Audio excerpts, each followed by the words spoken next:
Welcome to Writers' Voices with Monica and Caroline. I'm your host, Monica Hadley, and with me today is my co-host and mother, Caroline Kilborn.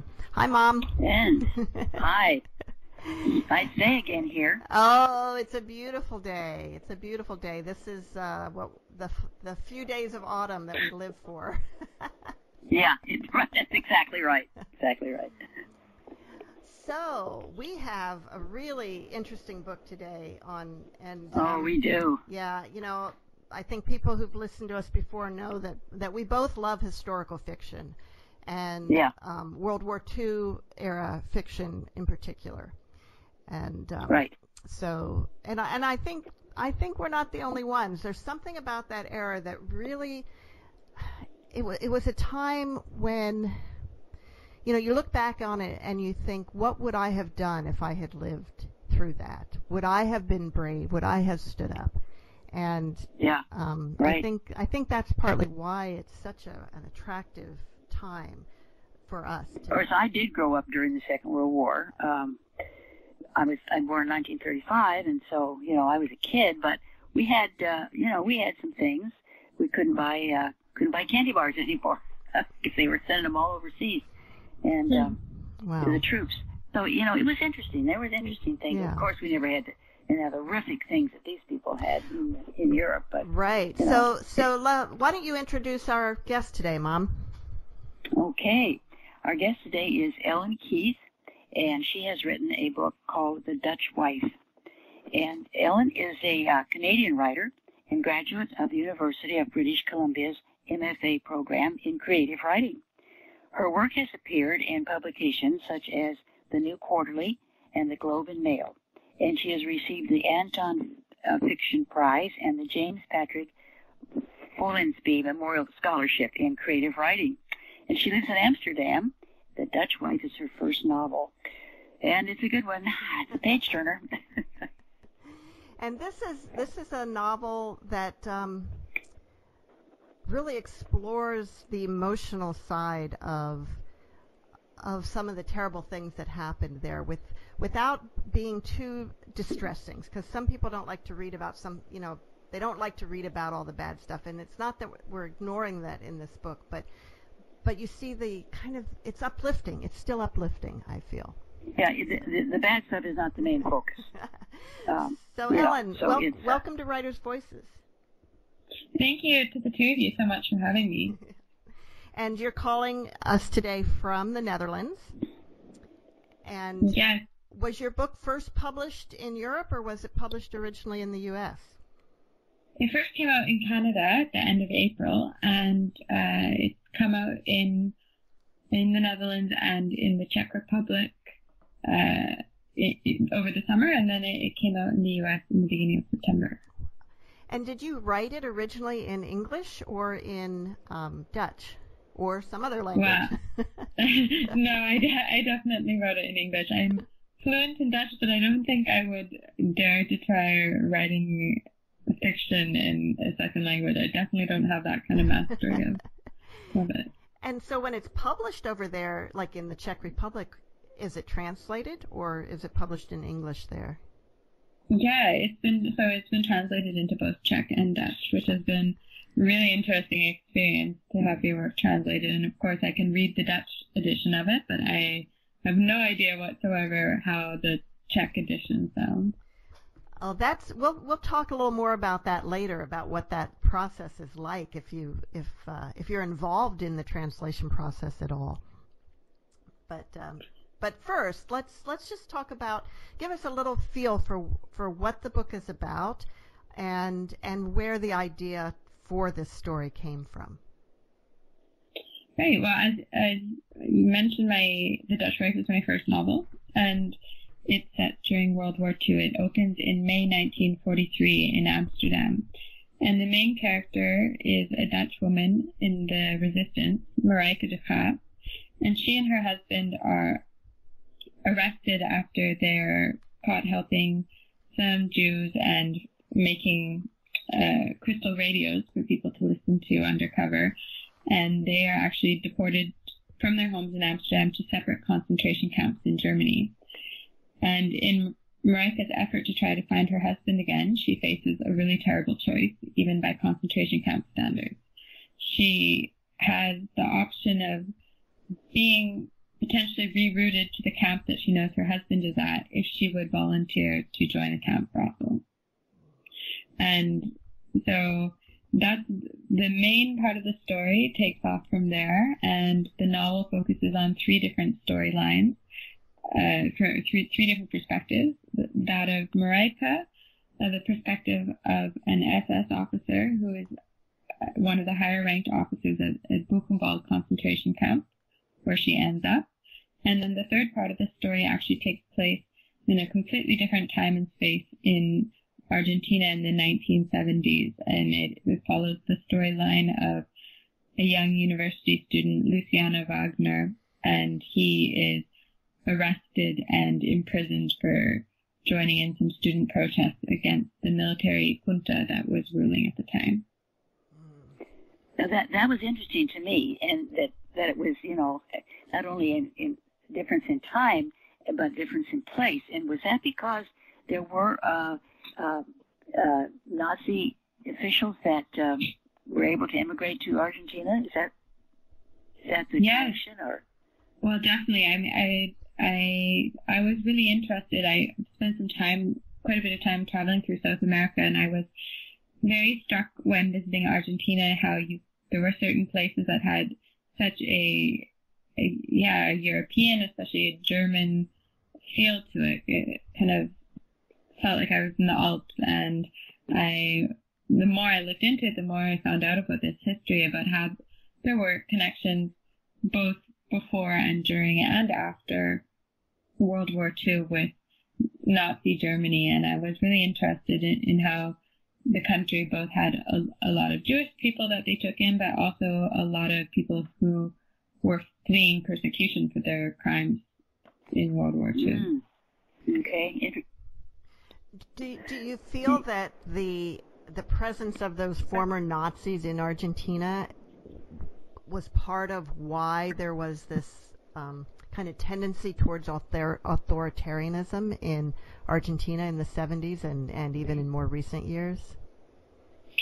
I think it goes a lot beyond that. I mean, I'm sure that in some ways shaped it because there were a lot of people who had quite good connections in that higher levels of government. But if you look at what was going on in Chile and Argentina at that time, I think a lot of it stems from major changes that were going on across the whole continent at the late 1800s and early 20th century, and in terms of, again, the idea of colonial powers shifting, and I think that also played into it. Okay. Well, let's go back to the character who goes to the brothel.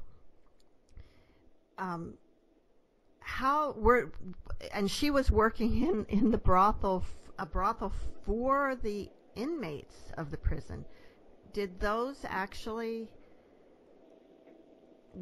did they? Well, I guess they didn't call it a prison, but to us it looked like a concentration camp. Concentration camp. Well, were there actually brothels for the prisoners? Yes, and this is actually something I only discovered during the research process for the novel. I knew that I wanted to try to focus the storyline on this SS officer, Karl Müller, and I was trying to find ways to bring a strong female character into interaction with him. And I started off looking for information on military brothels that might have existed in the camps that were meant for the guards and the officers, and instead I stumbled across a lot of fascinating research about these brothels that had been set up for prisoners. And this was something that Himmler introduced starting around 1942 in 10 of the camps across the Third Reich, and it was initially part of a reward system that he had thought of. He was trying to find ways to boost the economic productivity of the prisoner labor force, and he thought that one way to stimulate them to work harder would be to have this tiered set of rewards. So there were things like you could maybe buy a packet of cigarettes, or you would be allowed to watch a film at the camp cinema, or take a book out of the library. And the ultimate prize, as he saw it, was a visit to this camp brothel. How about just feeding them? Yeah, of course. Yeah, how about that? You would think that would be higher on their priority list. Yeah, just giving them enough to eat. Yeah. Yeah, I was just amazed because I had read a lot about the concentration camps and so forth, and of course whenever we went to the movies, there was always a newsreel, and the concentration camps were once some were liberated, they showed them and talked about them and everything, and so there was always a lot about it, and never was anything mentioned about brothels in them. So I was amazed, really was. Well, it's unlikely that they would mention that in movies that kids go to anyway.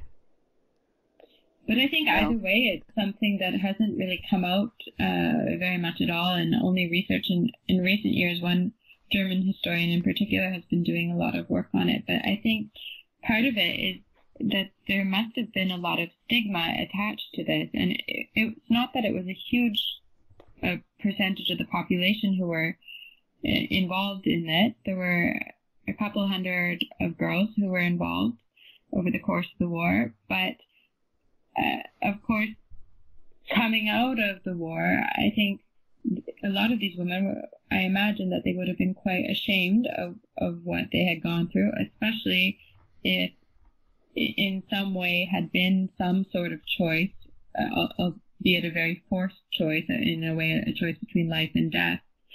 And on the other hand, you have prisoners who may have visited these brothels and knowingly contributed to the suffering of fellow prisoners. And I think that's something that becomes very morally complicated and something that would be very, very difficult to talk about and bring into the open after the war. Well, I know that the Germans, the Nazis, kept precise records on the people in concentration camps, didn't they? I mean, they knew who had died and everything, and where they had died and how. And that's another thing that surprised me, that this had never come out before, because they were so precise about everything. So it was, this was good that these women had to survive. You do what you have to do, and I understand that. I do. I think it's true too that women who maybe cooperated with the Nazis in some sense outside of the concentration camp, but just in the towns, and were just doing it to survive, but they were punished afterwards, weren't they, by the community? Oh, definitely. And I think you saw that for sure in Holland here, that there were lots of instances of people who were seen as being collaborators in one form or another, and certainly dating a Nazi soldier would have fallen into that. As some of these women were tarred, they had their heads shaved, forced to walk around with a sign around their neck saying kind of German whore, and it was quite brutal in many ways. And I think when you're coming out of several years of living under occupation, I think everyone's idea of what is morally right and what falls on what end of the spectrum is completely shifted from where you would normally place things in everyday life. And those women may have literally been forced into it, and yet they were held responsible for that, which is disturbing. Yes, definitely. I think, we hear a lot about comfort women coming out of the Japanese side of the war, but I think whenever you have people in position of power, and especially a lot of men in power, these types of things can happen. And it's definitely not always something that people are comfortable talking about a lot after a conflict like this. You're listening to Writers' Voices with Monica and Caroline, and our guest today is Ellen Keith, author of The Dutch Wife. This is a novel set in partially in World War II and partially in the 1970s in Argentina. And it took me a while to figure out the link between those two, although I did get it before the end. So it's a little bit of a mystery for a while. What made you want to do that, to tell really these stories set in two different times that didn't have an obvious link from the beginning, other than that both of the characters were being held against their will? Why'd you decide to structure the book like that?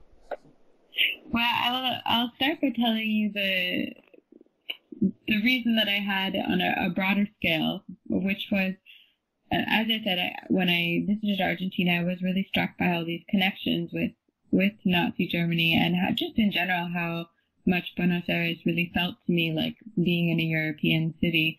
But beyond that, I was really amazed that after the horrors of World War II and the case of mass genocide, that there were still so many other atrocities that took place in the century and the years following, and in many ways things that I feel are not as present in our public consciousness as World War II. I feel, for me, at least growing up in Canada, I knew barely anything about what happened in Argentina in the 1970s.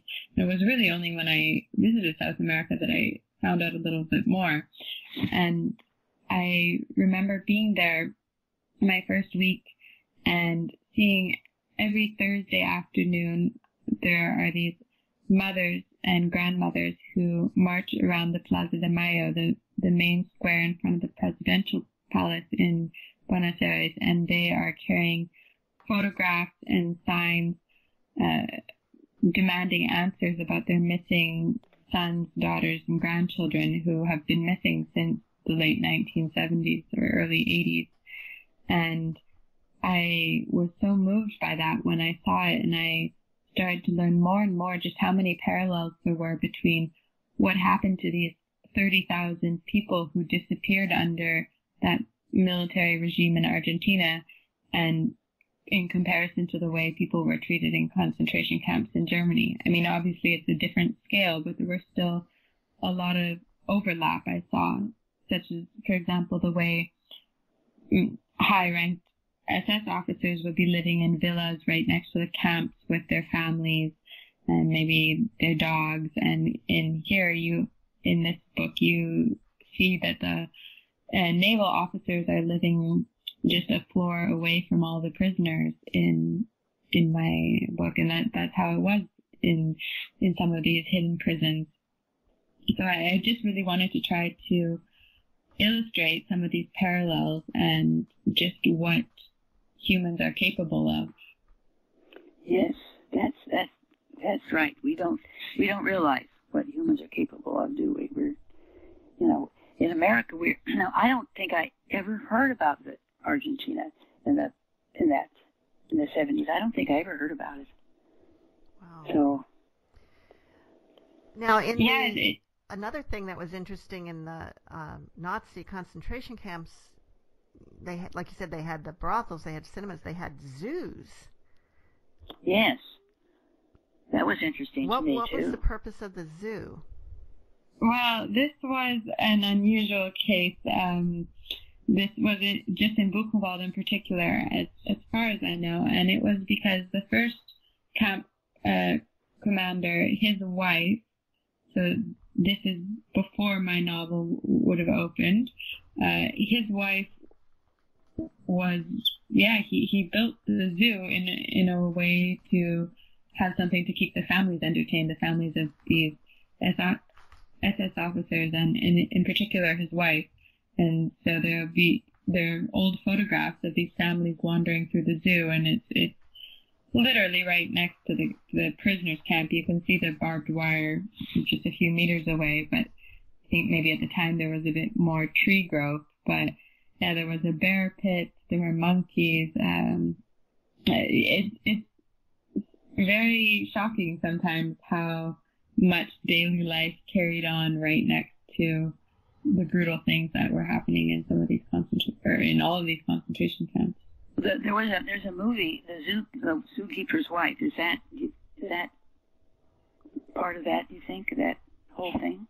I haven't seen it, but I have been meaning to because I was curious. I don't think that that's the same. As far as I know, it's not the same zoo.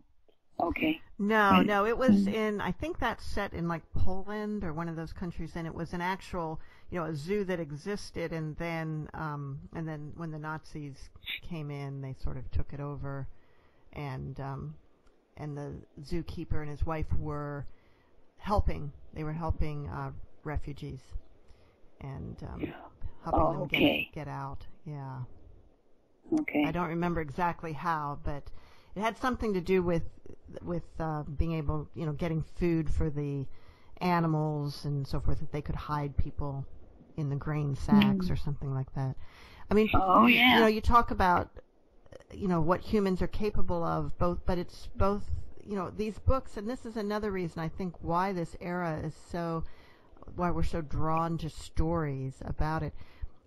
It's not just the horrible things that humans are capable of, but the good things too, the self-sacrifice, the and even the people. I mean, the Dutch Wife really shows that even the people who are sort of participating in the horror aren't all bad, and maybe they think they've been told, had it beaten into them sometimes that what they're doing is for the greater good, and it's such a paradox that we have to deal with, this idea of nationalism often leads to horrible things, but people think they're doing it for good reasons. Yeah, exactly. Yeah. I think for me that was really central to what I was trying to accomplish with the novel. I really wanted to show the way everyday people's lives were completely taken off course with the outbreak of the war, the rise of Nazi ideology in Germany.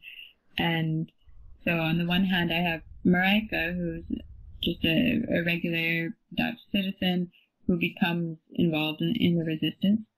And on the other hand, then I have Karl, who is upper middle class German citizen.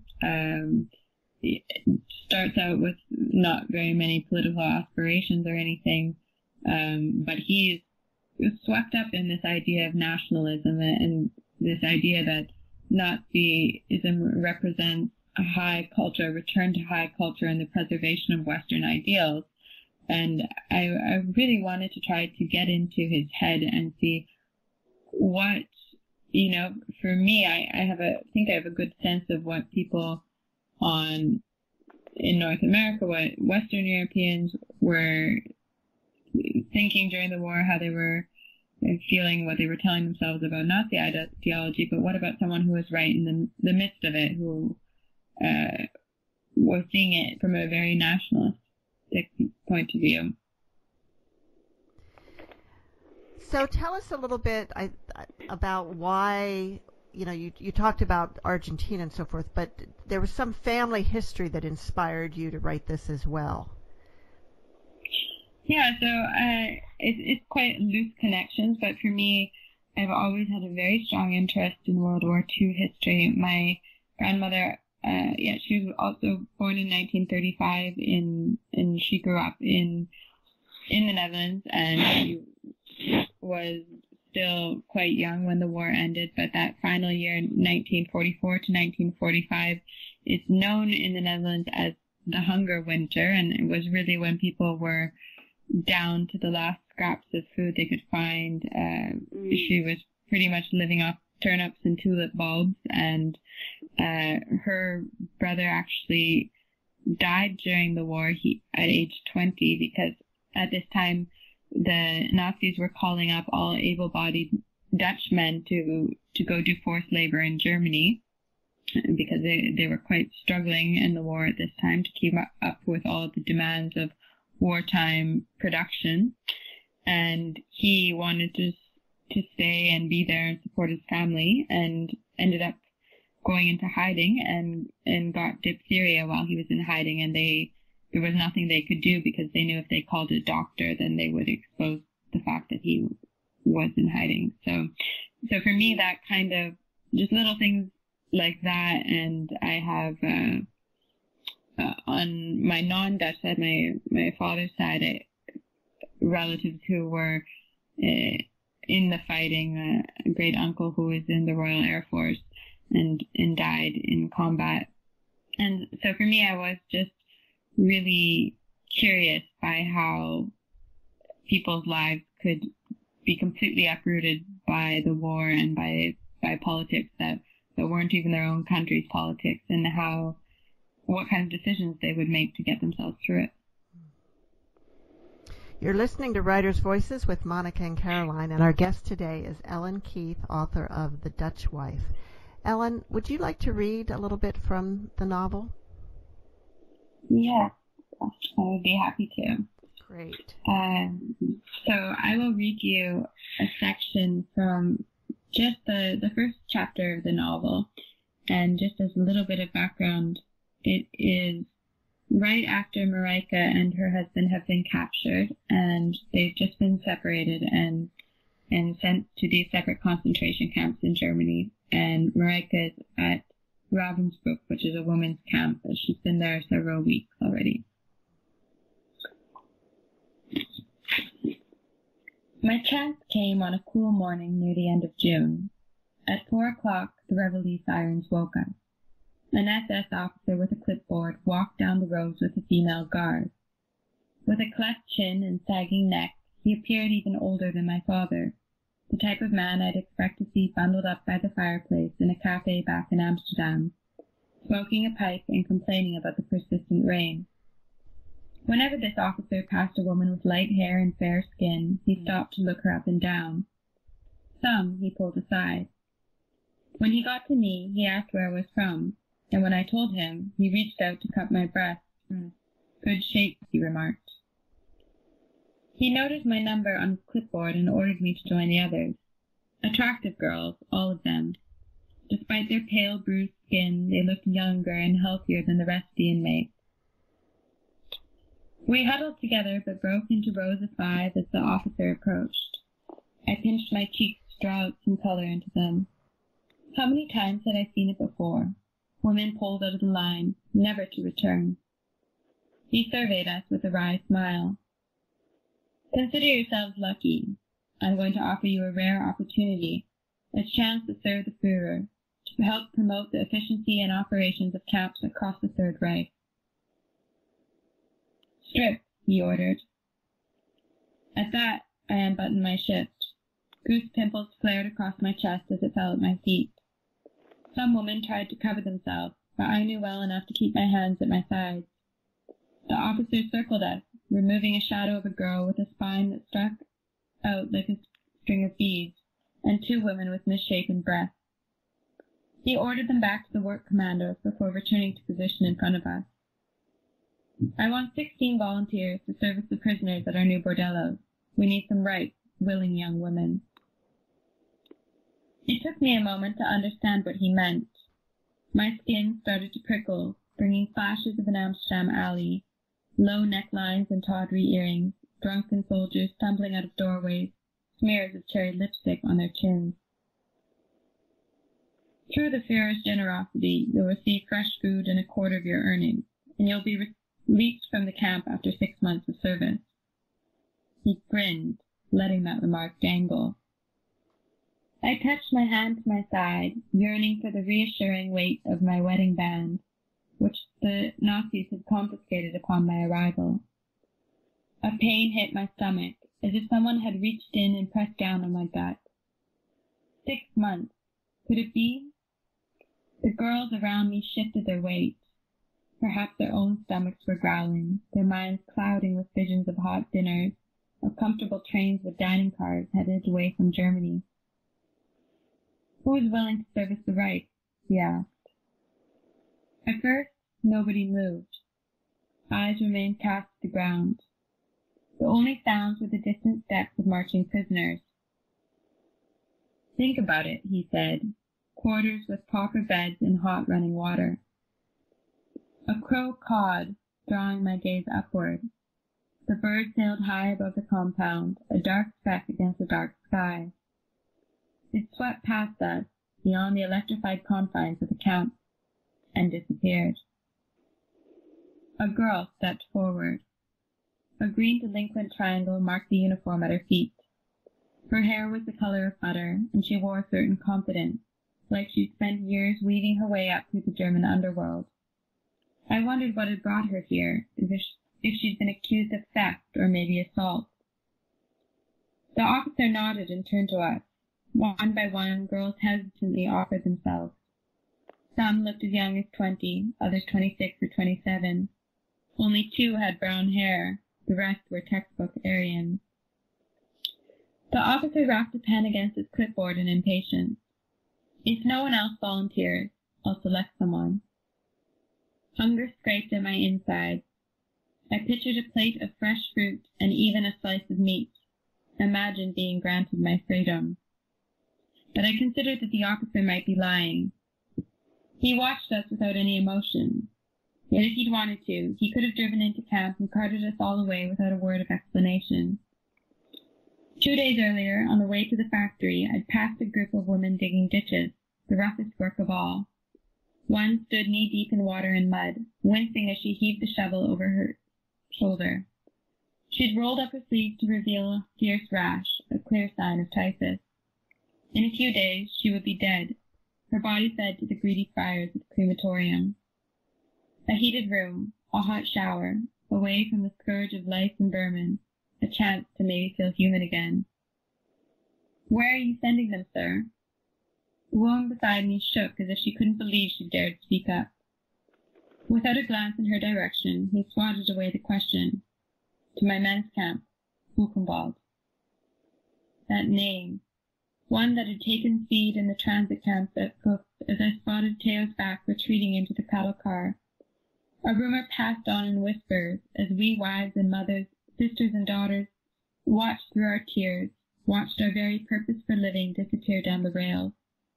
A name I'd also heard at Ravensbrück, but one that had never seemed like anything more than a word, a spot in my mind where I'd tucked him for safekeeping. But it was a real place, a camp with fences and a crematorium and a brothel. The officer cleared his throat. Well? I knelt down to pick up my uniform, making sure to glance up and look that dirty moth straight in the eye. I felt the solid ground against my palm, dirt beneath my fingernails. Then I stood and took a step forward. And that was Ellen Keith reading from The Dutch Wife. Did you go to Buchenwald to research? Yes, for me that was really important. I wanted to make sure that I could have some sense of place and atmosphere if I was going to be writing about this camp, especially given the gravity of what happened to people there. So I made a couple of trips to the camp and also to Ravensbrück, where this particular scene is set. And it was a very emotional experience. The first trip I made was when I was still very much in the middle of writing the first draft, and that was more for kind of gathering information and trying to orientate myself a bit. And then the next trip was right after I had just handed in the finished manuscript to my editor. And being there that second time, I had really felt like the characters had come to life for me. So I almost had trouble separating in my head the idea that these were not real people, and that the places that I was standing when I was standing in front of the remains of the brothel and the infirmary barracks, that this was just where the characters from my imagination had stood, and not the real versions of themselves. Wow. Did you have the opportunity to talk to any survivors from those camps? No, unfortunately not. I don't think there are many survivors still alive. I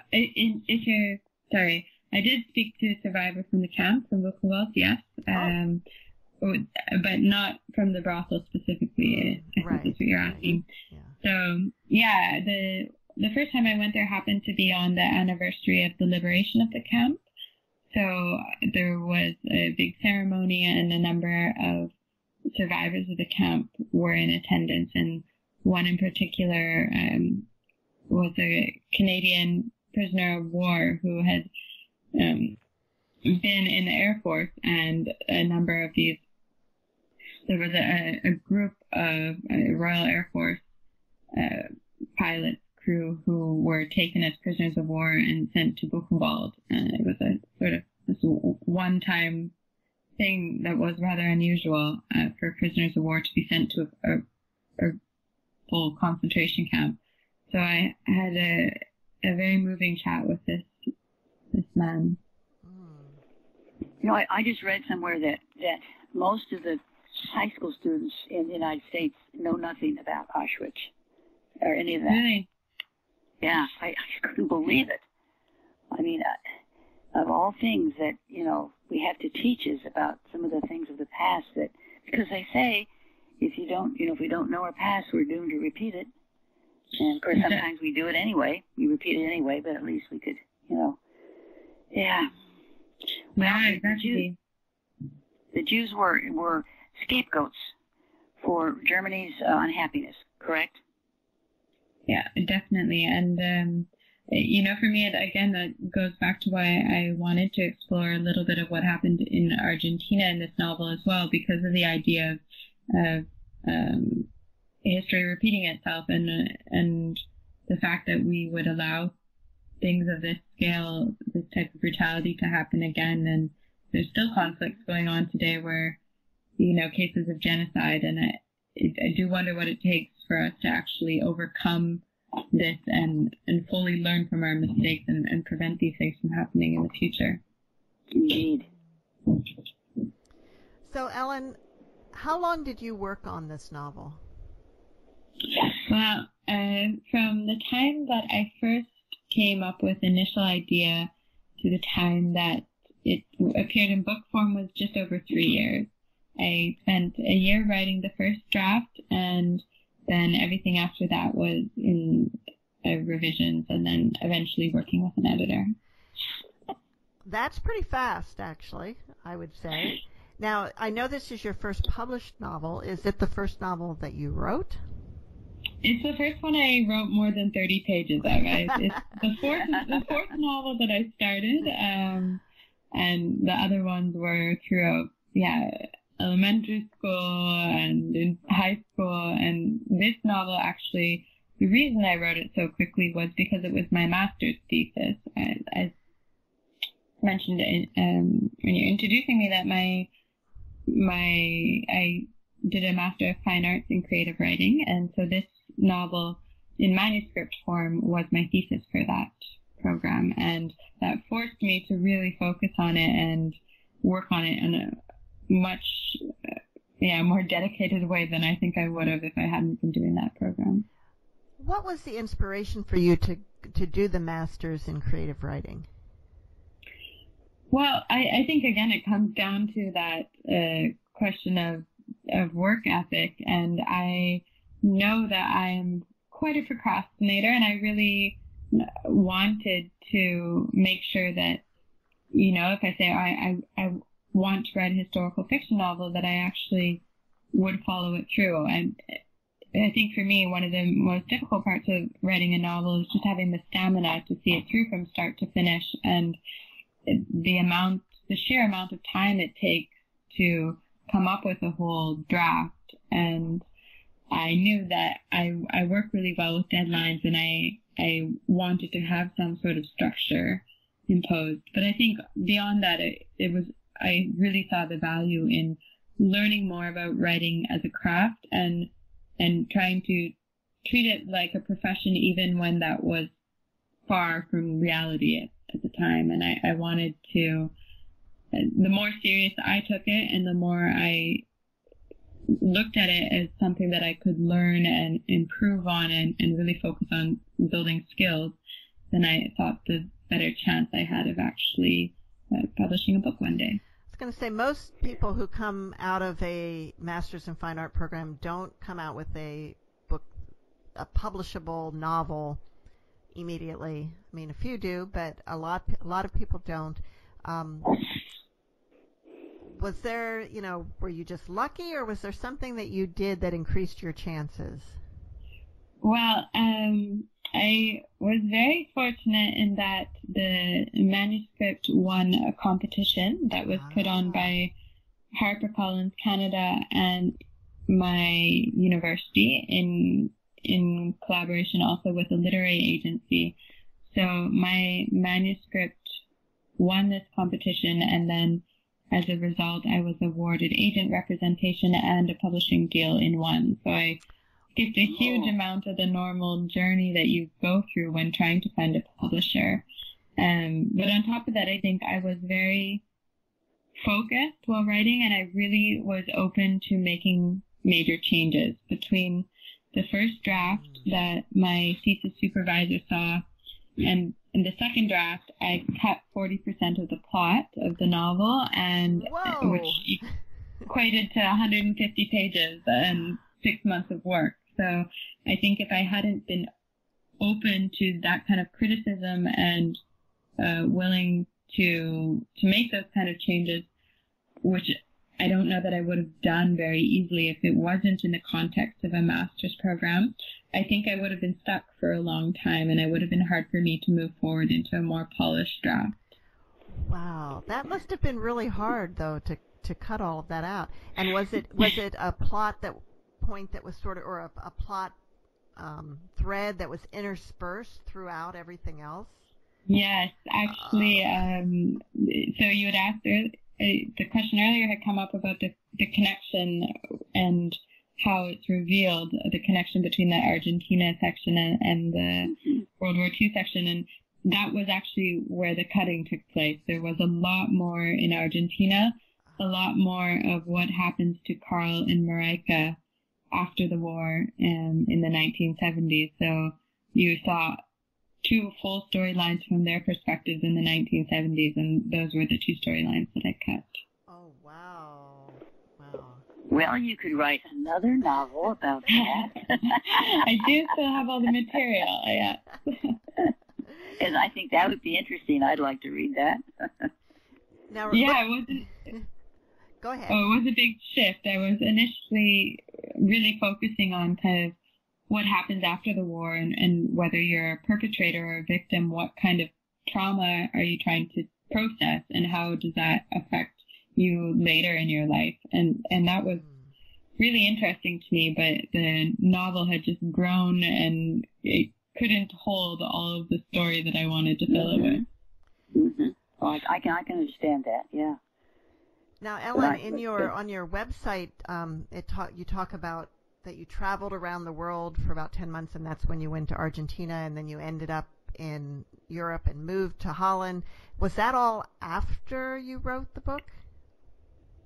A bit of both. Well, actually, no, I think that was all before I started the book. Okay. But then while I was writing the book, I was also traveling a lot. I mentioned that I went to these concentration camps, but I also made another trip back to Argentina and spent about a month there trying to do research and do some writing. And the master's program that I was doing was entirely online. So wow. That gave me a lot of flexibility, and I was traveling almost nonstop in the couple of years that I was working on this. Wow. Do you think that I'm kind of like, traveling like that can be very stressful. You have to adapt to each new place, but it also keeps you very open. I'm just curious about how, writing a novel and doing a whole master's program while you're traveling and living in a new place to begin with.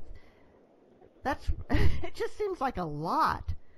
It was a very, volatile time in my life. I was actually, the reason I was doing so much traveling is I was very set on living in Amsterdam, but I was having trouble maintaining a residence permit there because I was studying through a Canadian university and wasn't recognized as a Dutch student. So I was kind of bouncing back and forth between Europe and other places as long as I was allowed to be in Europe, and that was, I felt very displaced for a while, and I think in some ways that does come through in the story. I see certain scenes that I wrote that, and I remember where I wrote them, and sometimes I think that feeling of being displaced on a very, very, very small scale, I could relate to some of those feelings. Oh, interesting. Interesting. So now you're settled in Amsterdam. Do you find it harder or easier to write? I do find it hard. I think, and a lot of that is just the social side that comes with being more settled and I have a day job. I work for a nonprofit organization in Amsterdam. So that takes up most of my work week, and then I'm trying to squeeze in writing on the evenings and weekends. So that, of course, changes things a lot. And then also just when you're a bit more settled, you have a much different social life than if you're on the go traveling on your own. Mm-hmm. You know, it's like almost 5 p.m. Central Time here, so it must be quite late at night there for you. It is 5 to midnight. Yes. Oh. Well, I hope we're not keeping you up later than normal. Oh no, not at all. Okay. I'm a night owl. I do most of my writing around this time. So. Okay. So can you tell share? me this. Oh, go ahead, Mom. I was going to ask her if she's associated with other writers. I mean, are your friends writers too, or? Yeah, I think that if I could say the biggest benefit that came out of doing a master's program in creative writing would be the friendships that came out of it. More than, I mean, I learned a lot about writing as a craft, but for me it was so valuable to meet other writers who shared my frustrations, my aspirations, and who I can talk to about writing. And they were very important in the creation of this novel, and were always there to offer encouragement and support and read chapters and give me feedback. And I think it's very different getting feedback from another writer than, say, from, you know, a romantic partner or your sister. You get a very different type of feedback, and I very much appreciated what that's added to my writing experience. Well, you get another type of feedback, and also it may be easier to take criticism because it's not as personal. Yeah, I think so. I'm not a person with very thick skin, so the idea of putting yourself out there and your work out there has been a bit of a challenge for me, but I think it really helped also doing this master's program and learning how to critique other people's work, what type of feedback is valuable, and more importantly, how to take it yourself. And so that when you do have really big decisions to make, like, do I cut 150 pages of this plot? You are able to look at your own work a little more objectively, and I think that's very important. Now, when I Googled you in the book, I noticed that it has gotten a lot of attention, and I understand it was a bestseller in Canada this past summer. But so it's been reviewed quite a bit. That's good, and maybe not so good sometimes. How have you handled the reviews? Yeah, I think that is, like I said, a big challenge. It's been very exciting to see reviews. There's been some really positive reviews, some not so positive reviews. But I think for me, one thing that I've tried to keep in mind, and something that I'm starting to understand more and more as I have readers reach out to me and give me their thoughts on the book, is just how much everyone brings their own perspective and their own experiences and background to the table when they're reading a book, regardless of what the subject matter is. We all interpret things in completely different ways. People catch on to the connection between the characters in my novel at completely different stages, and that shapes their understanding of the book. And so I think for me it's been actually really wonderful to see how many different interpretations there are out there of this story that I've worked on, and I really like seeing it, even when some of the feedback is a little more critical. I think it's a really good learning experience for me ultimately.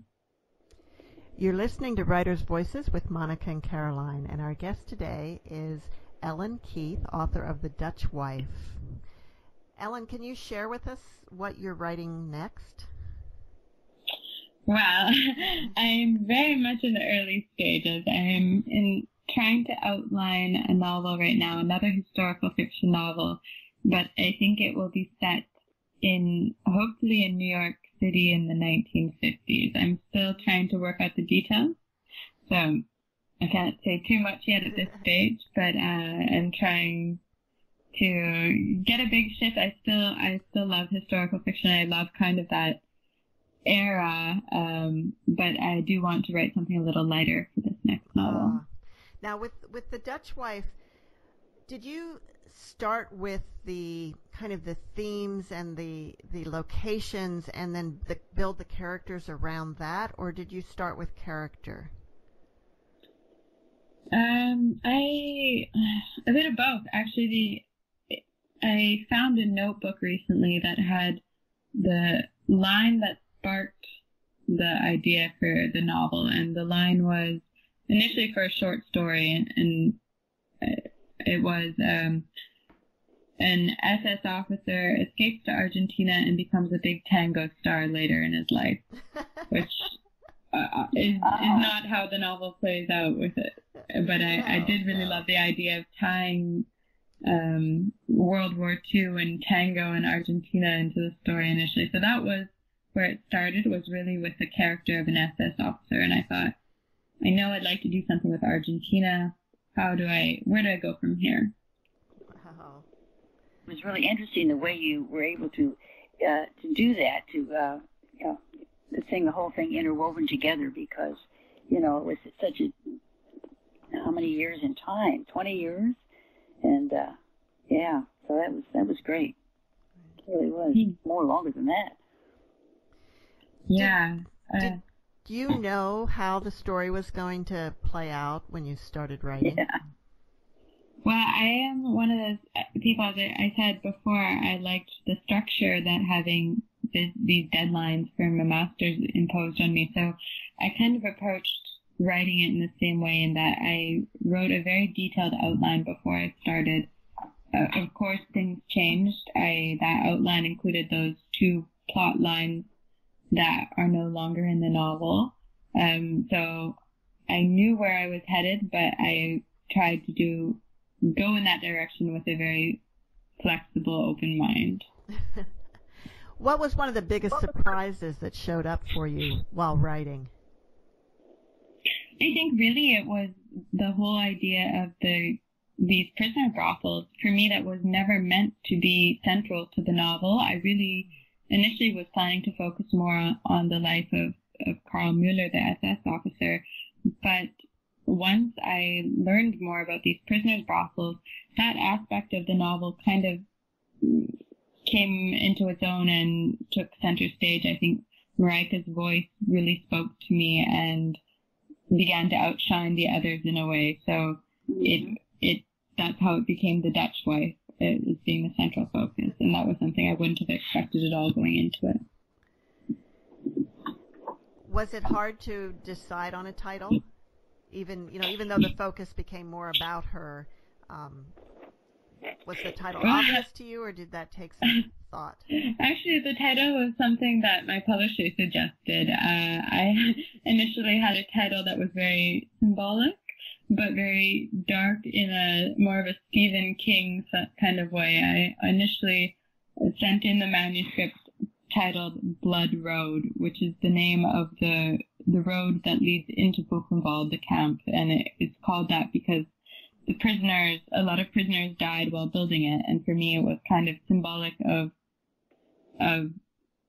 the whole story, but also the generational ties and the idea of how you continue to live with trauma of the war long after the war.